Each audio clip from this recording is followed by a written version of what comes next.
And I will say thank you to everyone who has joined us for the kickoff event for our virtual Women in MedTech series.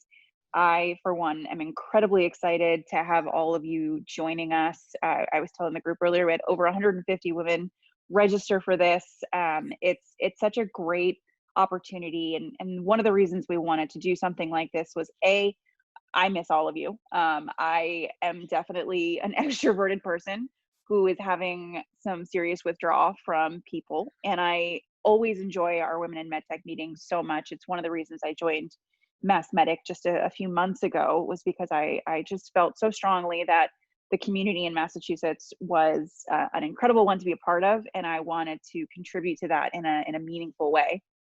So I really firmly believe in the Women in MedTech program. And when we started chatting through how to get everyone together, we had planned to do an in-person event in May. We thought, okay, well, let's go virtual.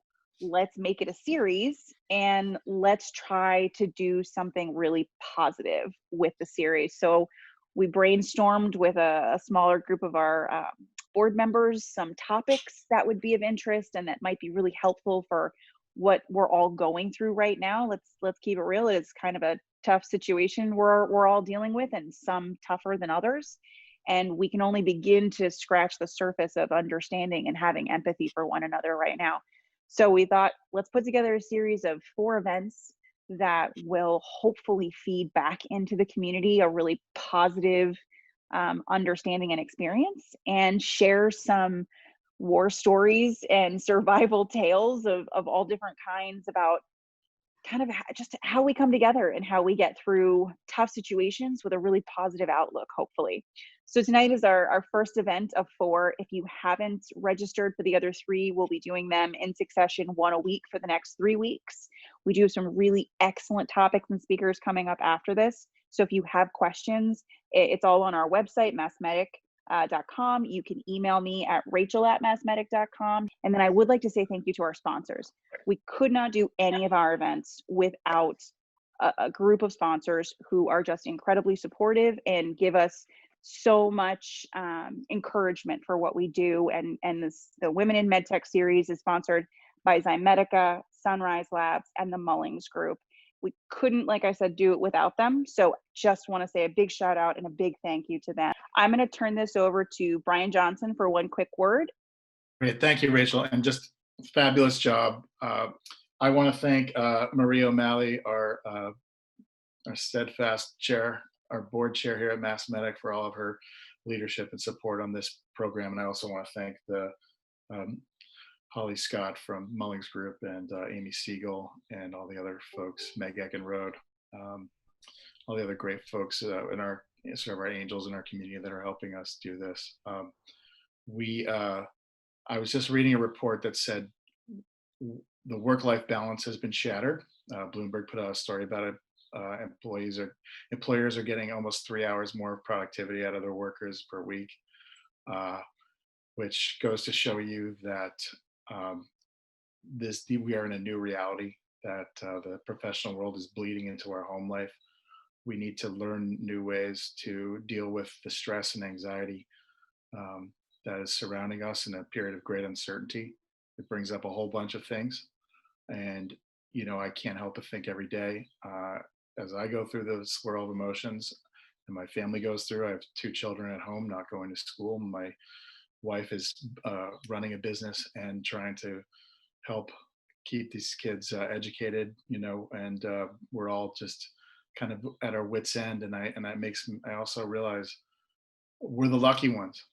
And that's why we had to do something for New Hope, because when we looked broadly and realized that we were lucky in retrospect, sort of in the big picture, I think it was just such an important thing to do. And I want to thank Rachel for guiding us on that, and for the support of all of our incredible board members and our sponsors and everyone who contributed tonight.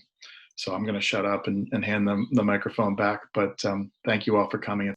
So I am incredibly excited to introduce our two speakers for the evening. I initially reached out to Maureen online because we started thinking about this. I'm like, I want inspirational women. I want to learn from inspirational women. I'm just going to start reaching out to people on LinkedIn who I think have an incredibly cool profile.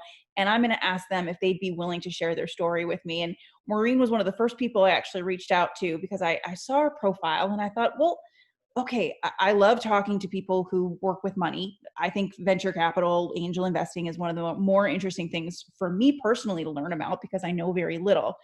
And I found that she was working with Amy and they had co-founded a two females co-founding a venture capital firm, which again to me was somewhat shocking and incredibly interesting.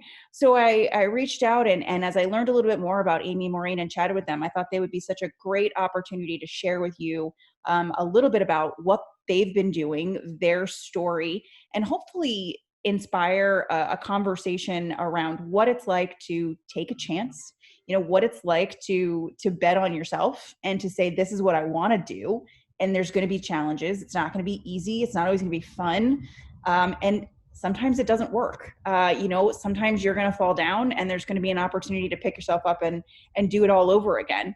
So I really would love to have that conversation, but I would love to start with Maureen and Amy. Either one of you can chime in with this.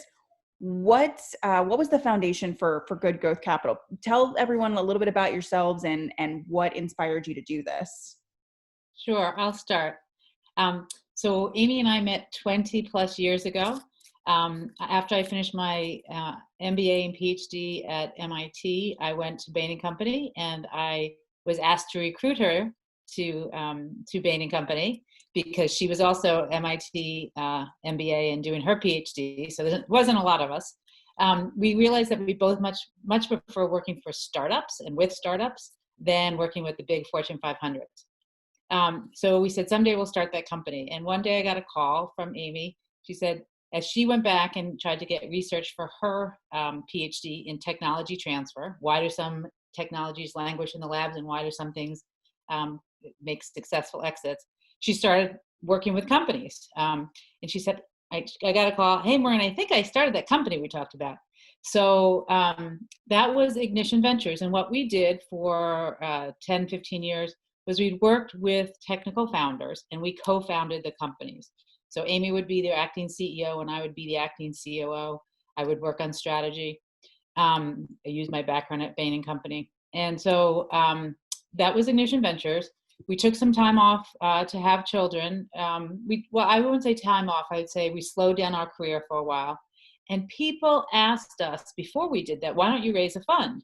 Why don't you actually raise money so you can invest in women? And we said, we would love to, but we want to be able to look investors in the eye and say, we're going to take care of your money. And that's the most important thing we're going to do for the next 10 years of life of the fund.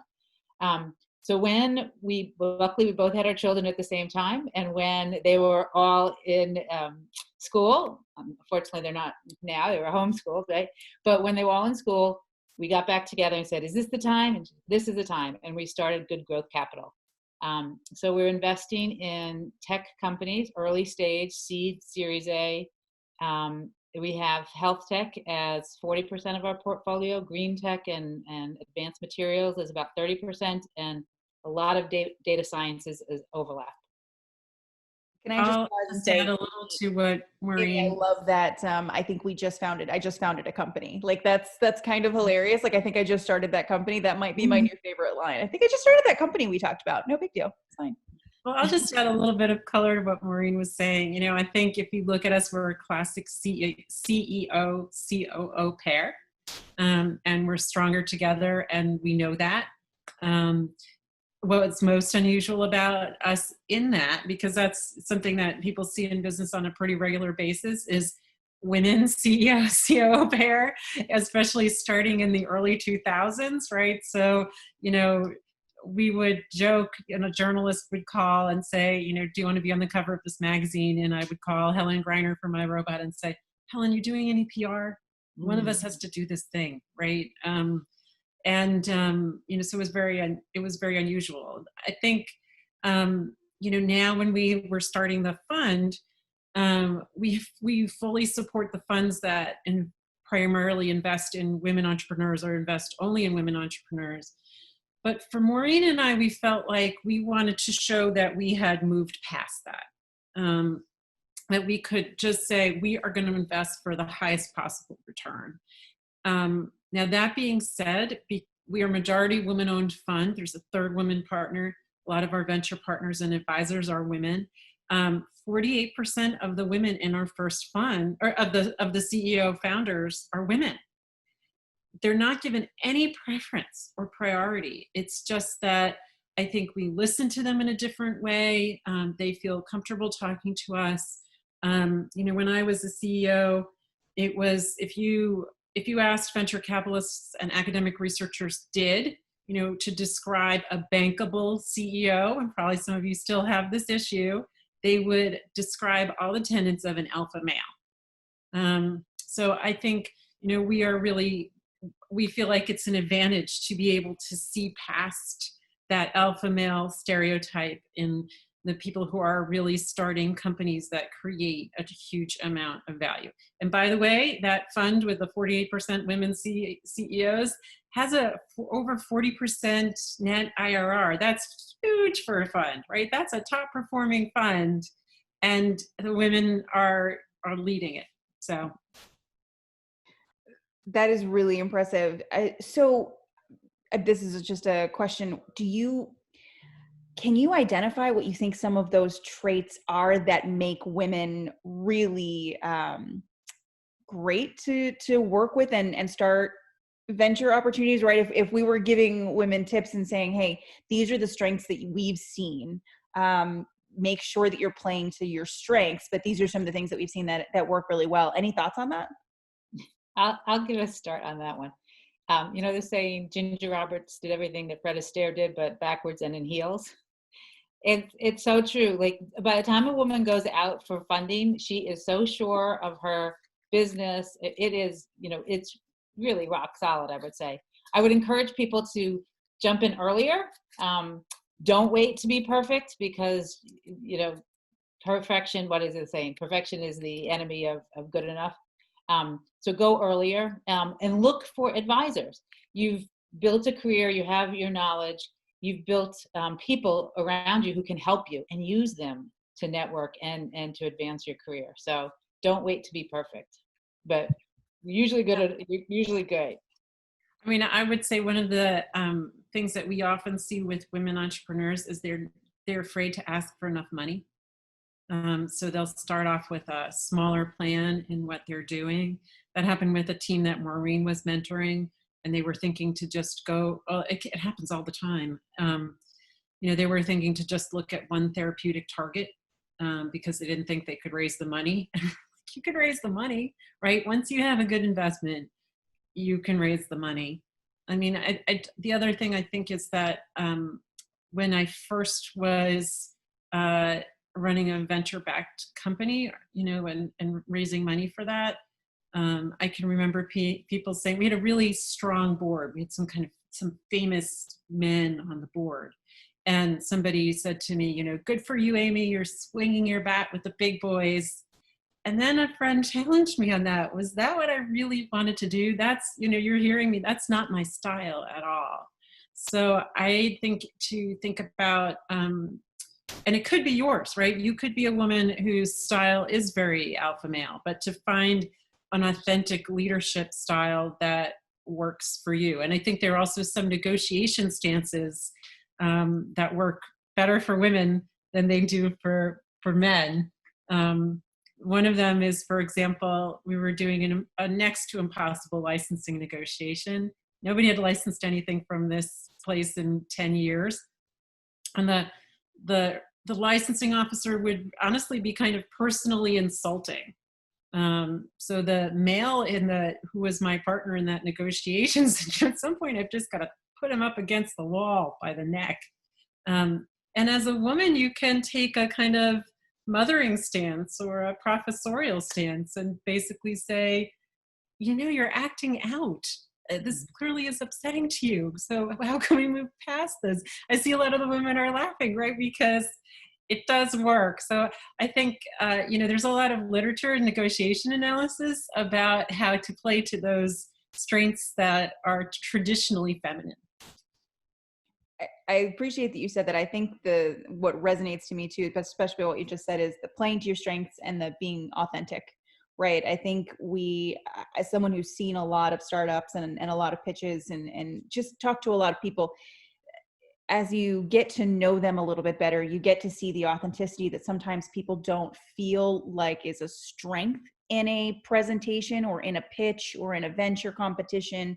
They feel like they need to present a face that is a certain way. But once you get past that, if you can learn to play to, like I said, what your strengths are, I think that's a really interesting, it's an interesting realization. It's something that strikes out with me. How has your experience been with men pitching to you? How has that gone? It certainly works. Well, we have 2 men out of the 5 that are managing partners. So, we probably all worked with men all of our lives, right? I was a civil engineer undergrad. I went to MIT. I was the only woman in the room so many times I can't tell you. So it's not an issue. It's really not for me. Amy, do you have a different perspective? There's one pitch that does stand out. An app developer. So our third woman partner at our fund is named Carolyn LaSala. And among the things that Carolyn has done is she was one of the founding team that launched the iTunes Music Store. She launched and led iTunes Europe, and then she launched and led the App Store. Now, the person who was pitching clearly had bothered to look up the background of the man that was going to be there from our fund, but never looked up Carolyn's. So we were really listening to this pitch as a favor to the local medical university. And Carolyn was kindly trying to explain to him a strategy for how to work with the App Store. And he decided to explain to Carolyn how the App Store worked. Sometimes those things happen either explicitly or implicitly. I think, right now we're out raising our 3rd fund. And I told you, like, our first funds have outperformed. They're phenomenal. That's all great. I also told you that the first fund had 48% women CEOs. We have a huge amount of deal flow, and you can hear that when we're pitching investors. So I was really surprised when an LP on the West Coast, so an LP is somebody who's going to invest potentially in a venture capital fund, said to me, do you feel like you're seeing the best male-led deals since you're a majority women-owned fund? And, I was flabbergasted. I just told him we'd seen, thousands and thousands of deals. And just because these women had outperformed. Now, a good friend of mine, Astro Teller, who runs X for Google, that night I was having dinner with Astro, and he came up with the best response, and I did not have that response at the time. I assure you, I was not clever enough to come back. And he said that I should have said that we would be happy to create a little sidecar fund that would be a male opportunity fund. Wouldn't have the highest possible return, that we would differentially, give preference to white male CEOs, because that's what was really on their mind. So, I think a lot of times women are still facing that explicitly or implicitly. If you don't mind me asking, so I know, Amy, you're in Charleston, right? So you're in a different part of the country than Maureen. How do you see the deal opportunities compare with things that are local to Massachusetts on the East Coast versus South Carolina? I'll start. Because I'm at MIT quite a bit, I see a lot of early stage things. And lucky that Cambridge and Boston in general is really becoming the biotech center of the universe. So we do see a lot of that, which is wonderful. But we see early stage and deep tech, some things that might take a longer time, kind of patient capital is needed. Although we always look for an early exit so we can have a fund. And Amy, I think in Charleston it's more well-rounded, and it's not just South Carolina, but it's Research Triangle. So we do see a lot of tech there. But Amy, why don't you speak to Carolinas?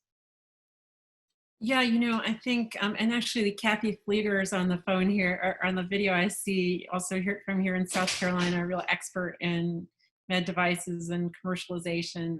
So she could answer if she would like to. We think of these deals as kind of different. They're very well priced, and coming in at 1 or 2 million and out at 30 or 60 million dollars is a great deal for South Carolina. It's also a great way to invest, as long as you're not investing a giant fund. We see a lot of things that no other fund has looked at. We also, and I think Kathy could especially speak to this, we need to put a lot more work in. They don't have an entrepreneurial ecosystem that surrounds them in kind of the same way, where you could just go to the MassMedic meeting and you'll be able to ask 15 very experienced entrepreneurs for their advice. I'll have things happen, like a professor from the University of South Carolina who has a fantastic embolization technology. It is just superior. And when he asks me if I can invest in his company, I start off with, did you actually incorporate? No. Do I need to? A little different. So after graduating with a life sciences degree or PhD, what would you recommend for getting a job or experience in the startup arena and possibly venture capital? So any thoughts on the kind of pathway for that?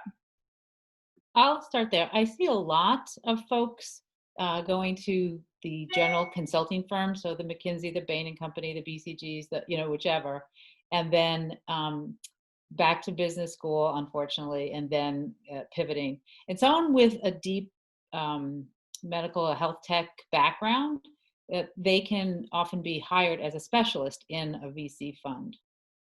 I think it's true. I don't know that it's, I think that business school can be great for people. Also venture capital funds, they need to do due diligence, right? Our team has a pretty deep bench of people who are very technically specialized, and to offer to work on diligence in an area that you really know a lot about.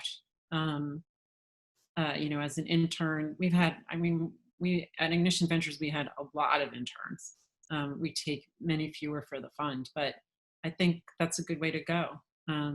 We've had also, professors and people who come on as an advisor or venture partner, and they're not all funds work this way, but we're very transparent in the way we run the fund. So they're on our Thursday deal call, every week, hearing how the partners are looking at things. There's a separate biomedical deal call, which is amazing. And I think even if we're not investing in a CEO, we have some people on that deal call. Catherine Moore, one of the founders of Intuitive Surgical, who now runs the Intuitive Surgical Foundation. Larry Olenoff, who was the CEO of Celsion and ran Senior Vice President for Clinical Development of Upjohn, and Sandoz was at Forest, COO of Forest Labs. They're hearing how they are thinking about an invention, not just as for its scientific merit, but for its commercialization pathway. You learn so much. Interesting. And I just wanted to add to that. I do think the other thing is either, offer to be an advisor or have an internship, or look for the VCs that are investing in areas that you have a specialty in, because they will need to do due diligence. So if you have a particular expertise in a certain medical area, look for those kind of VCs who are investing in, and either apply or offer to do some due diligence, and then can work into a position. There also are, newsletters for venture capital that say what's been funded. And that's a good way if you're looking for a startup job. Somebody just got $8 million, they're probably about to hire. It's always a good indication.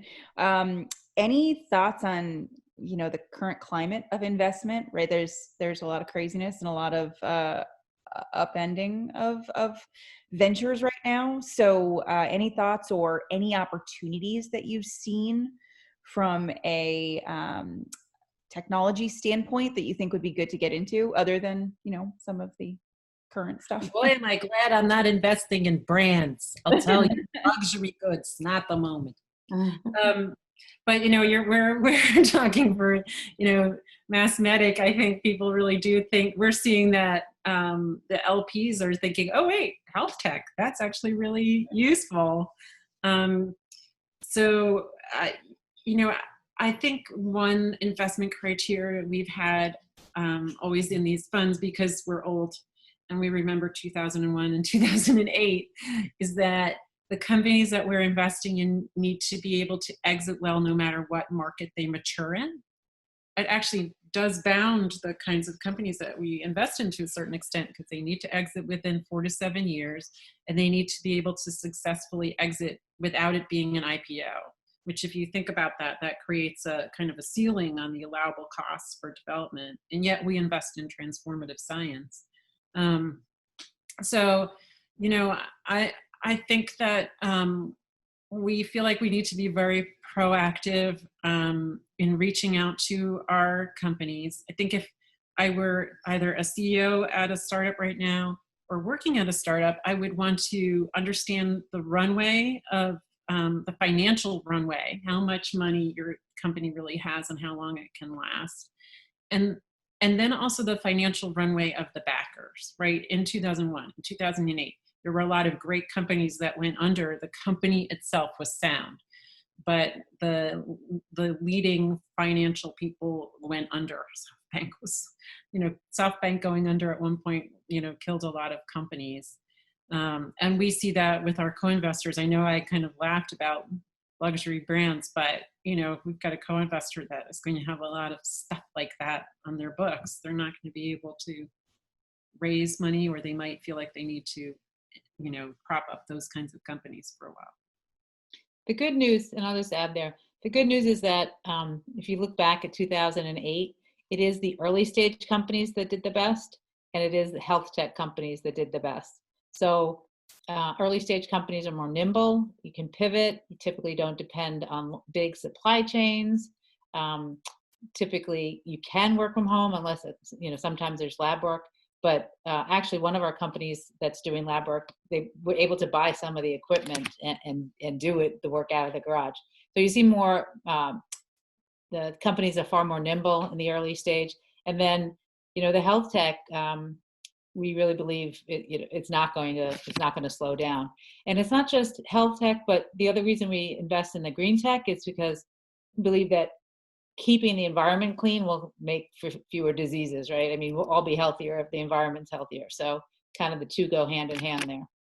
How often do you guys work with software and data in your companies that you invest in? And how do you stay close to the trends for these applications, understanding how viable they actually are? Should I answer that? You know, I think Maureen and I were really very thoughtful about what kind of fund we wanted to have. And we felt that over time, you see that disciplines, you know, some very complex disciplines, the leading edge of them is actually interdisciplinary. So that we wanted our fund to be able to do that. So, you know, I'm one of the leaders of our biomedical deal team, but a lot of times the biomedical deal team really needs the data sciences deal team to understand a deal. And we all work together. Actually, the way we've structured the fund, you know, some funds are structured so that a partner gets more carry, so they get more of the profit sharing of the fund, depending on how many deals they bring in, whether that deal was particularly profitable. We'd raised tens of millions of dollars. We dealt with a lot of venture funds, and we saw that that creates tension in the partnership. You know, you could feel people kind of arguing who brought in, you know, this particular deal. So we didn't do that. Everybody on our team already has their compensation and their carry, and we all work together and we're all incented to do that. So there's all these different disciplines and different specialties on the team, and we need them all. So it's a good question. Yes, I think we see data most of the time at some point in the process. Awesome. Okay. I just answered Helena's question. Go for it. Don't wait. Don't wait to see a job posting. Contact them, offer what you have. Great. Thank you for that. That was a great one too. Danny was asking, he said, I'm like the guy with the embolism technique, but I have incorporated, but he's a scientist, not a business person, and frankly, no flair for business. So finding partners, Danny, I would say, depending on where you are, groups like MassMedic and other organizations just like us would love to know more about what you're doing and how we can try to help connect you with those partners. Amy, Maureen, do you all have an avenue internally where you see, hey, this is a really good technology, but this is not the right person? I have a Rolodex of people that I could potentially connect them with to be the CEO? There are a lot of the accelerators, whether it's here in Mass Challenge, we have accelerators and they match people.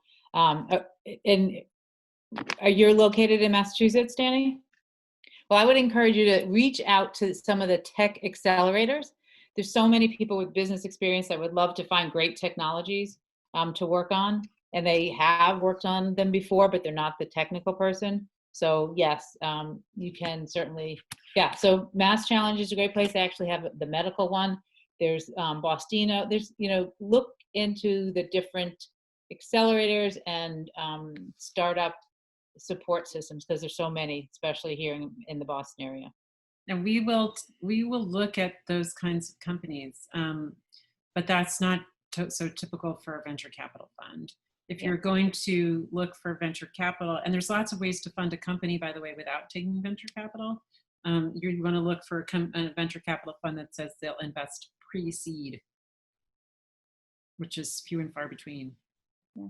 Do you focus more on the idea or the founder? Obviously, both are important, but does one give you a little more pull than the other? I mean, we're a deep tech fund, so we have the luxury of focusing a lot on the idea. If the founders understand that they, they might be just like the person who was just asking that question, that they really might not be able to run the company. If they're going to stay, and that's their intent, is to run things, then we're focused as much on the founder as on the technology. Is that a fair way to say it, Maureen? I would say, back in our Ignition Ventures day, there was a professor who came to us with this great technology, and you would think it was leading edge in underwater exploration. MIT professor, so you think, okay, knows, but the market wasn't there. Everyone in the market was losing money. So, it's not one over the other, it's many things in combination. So yes, the person has to either have the right skill set or have a team or be willing to build the team. The technology has to be there. The market has to be there. The market, the technology, typically we want it to be defendable or patentable in some way. So it's a combination. If you can certainly lose confidence in a team easily, and it might be a great idea, but if the team isn't there, then you could pass. But if the market isn't there, you pass. So it's really a combination. I won't say it can't be only one thing. It has to be all. You can look online for the diligence questions that are typically asked by investors, and I think that's a great checklist for how to prepare yourself. We did raise tens of millions of dollars at Ignition Ventures. We never wrote business plans. People don't actually expect that. But they expect you to have done all the work that would go into a business plan. I also think that the very, very early stage startup is a lot about risk mitigation. So if you think about it, there's multiple different dimensions of risk. There's financial risk, right? That you won't be able to get funded, or you'll run out of money. There's execution risk, that your team won't be able to execute on the plan. There's market risk, that there's a substitute, or that the customers that you're going after actually, would never switch from their existing, supplier anyway, or, payers won't pay. There's technical risk that, so to our mind, starting companies and then analyzing companies, if one risk is really high, you better really tamp down all the other kinds of risks, right? So say if your technical risk is really high, then you want to surround that thing with the best team that's going to show if anybody can execute this thing, it's this team, and the market is so superior and so valuable that it's worth the financial risk. And the same thing, goes for all of those different sources of risk. If it's really going to be a huge investment and, big capital costs, all the other risks better be pretty low.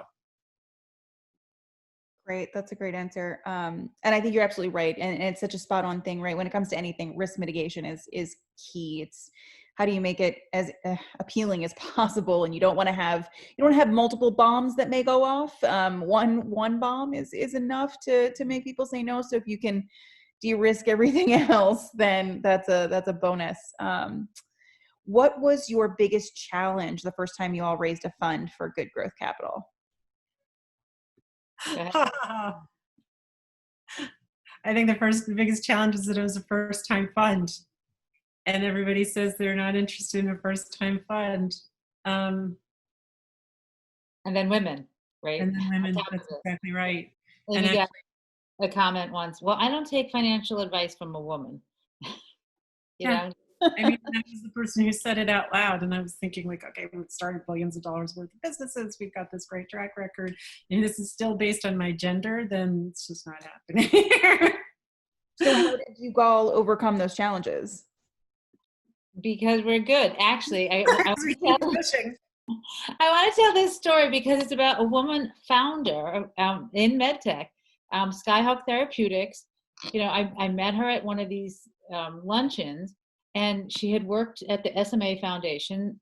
They sold their technology to Roche for $700 million in stages. She worked at Roche. She realized the technology was applicable to many other diseases. I meet her. I listen to her.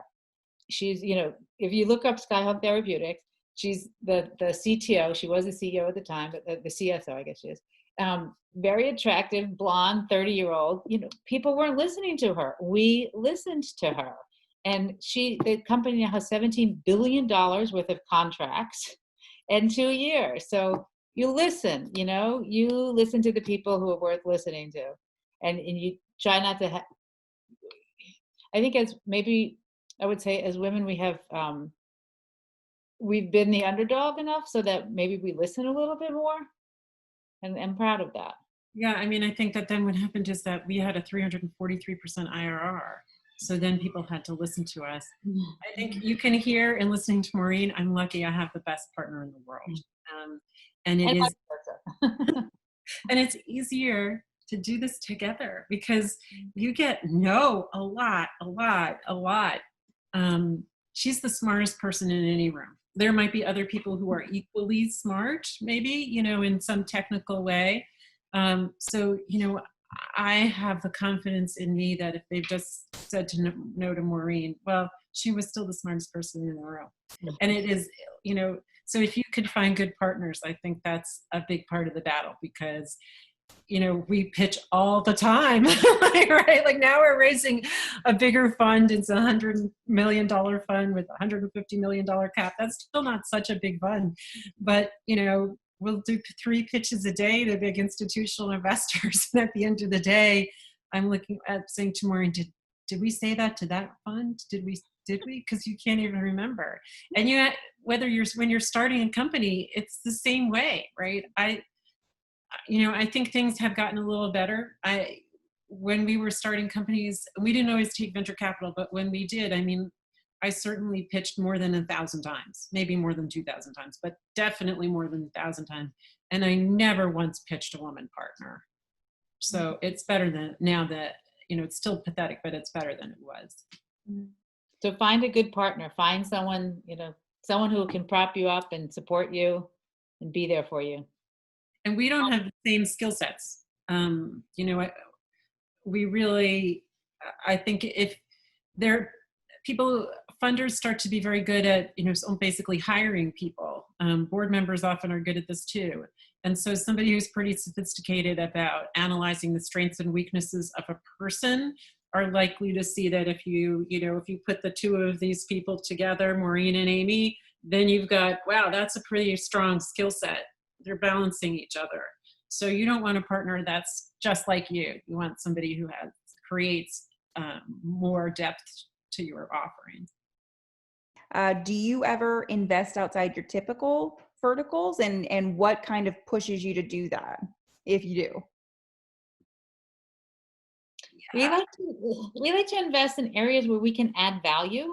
So unless one of us or someone on one of the managing partners or someone, a venture partner or one of the advisors on our team really has depth in the area, we want to make sure that we can bring value and we can help grow the company. So we really do like to stick to the industries, the areas that we're good at. And I guess that was the question, right? It was the outside of industrial and sectors, not geographical. I think that's a really great point, and I hesitate to say this, but I think it's true. A lot of investors that I've talked to in the past haven't articulated that as well, and I think that is something that can make you so much more successful. So I'm really glad that you mentioned on that, right? So how do you add value? And I think we should all be looking for that, right? Especially when you're starting a company, right? How does the idea add value to the industry that I'm trying to place it into? How do the people that I'm working with add value to the company, and how do I add value to that relationship as well? So I think it's probably incredibly crucial to find investors that do add value to your company. Otherwise, you're going to be working with people who don't really understand what you're doing. And they're tough. What percentage of stake do you typically take in a company? We don't think of it that way. You answer, Maureen. Well, we always syndicate, so we don't. We'll never take the first round all by ourselves. We want to make sure that there's other people who can come and add value, other investors who can add value. We share the risk. So we don't think of it that way. We think of how much money does this company need to raise to hit the next big milestone, to have a next huge increase in their valuation, and then what kind of bite can we take, and who else is at the table. So okay, last question and then we'll close out. What questions do VCs not want to be asked? What are kind of like the hidden, ooh, this is not a good one, I really wish that hadn't been said? I get very turned off when I see somebody tell me that it's $1 billion market. Because almost always that means you just haven't bothered to do your market segmentation. And I don't need to see $1 billion market. I need to see a realistic analysis. So I see I see some other people. Brian is laughing when I said that. Don't do that. Maureen, anything to add? no, I'm thinking. I can't think of. No, I mean, transparent. I mean, asking a question of us and what we do, bring it on. We like that. So, okay. Well, I have a whole other list of questions I could go through, but again, in the interest of time, I will say thank you so much for joining us for this first event, Amy, Maureen. Anything you'd like to share in closing before we start that company? Yeah, I think start the company, and if it's a good investment, investors will come. Don't be afraid to ask for the full amount of what you need. That's just, the classic women entrepreneur mistake.